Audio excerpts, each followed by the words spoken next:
All right, so manage your diabetes so that it doesn't manage you and your career and your ability to drive safely.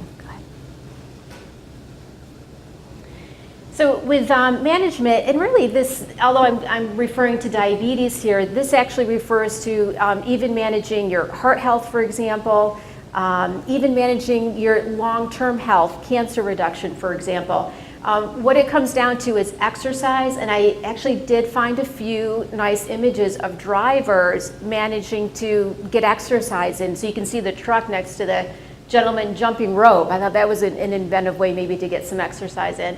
Of course, healthy eating, and I will be getting into talking quite a bit about that coming up. And then there's medications. We see pills, we call those oral agents, and of course, insulin is another way to manage diabetes.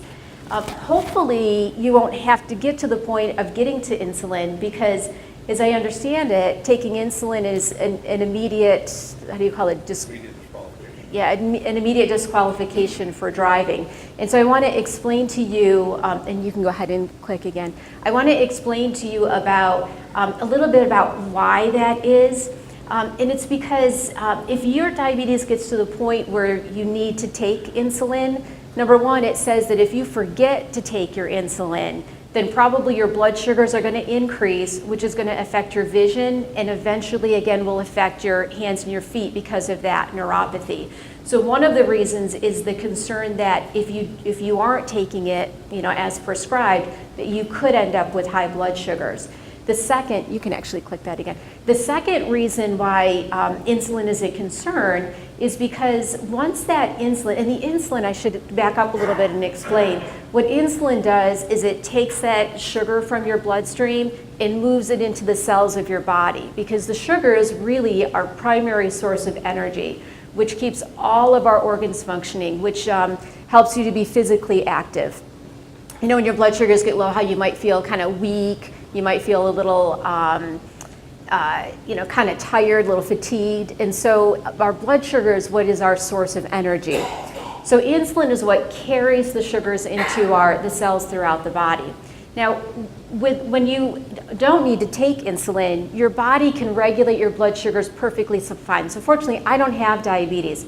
Let's say if I hadn't had any breakfast this morning, my blood sugar is going to start to drop down, but my body is actually able to regulate that for me. If you have diabetes, that regulation isn't nearly as good. So when you start to take insulin, if you've taken insulin and then you didn't eat anything, what do you think is going to happen? Right, your blood sugars are going to drop down, and so you're going to feel fatigued, you're going to feel weak. I kind of think my next slide might show this. Yeah. So if you have low blood sugars, you could have many of these symptoms that you see here, even the blurred vision. Blurred vision is one of those that we see with high blood sugars as well as with low blood sugars. Two different reasons for it, but a common symptom that we see. Go ahead and click one more time. And so, of course, what we're really concerned about is the confused, the dizzy feeling, the and again, not being able to see very well when your blood sugars drop down. So if you're a diabetic who needs insulin, if your blood sugars drop down, they can drop down low enough for it to affect your ability to drive and operate machinery as well. You don't have that regulation is not nearly as well as someone who doesn't have diabetes. So if you're taking insulin and then you're not eating, you're not balancing that with regular eating habits, those low blood sugars can be quite dangerous. And it's possible that the driver who had the medical condition had a low blood sugar. So as you can see, those can really affect your abilities.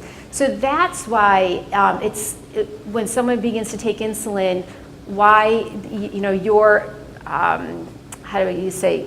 Well, because you're disqualified from being able to drive, and the reason for that is because you're putting yourself in such a dangerous, risky condition. All right. So again, as soon as the driver needs to start taking insulin, it is a sign that their blood sugars are really not well controlled, and the insulin itself, if you are not balancing well, can be an issue.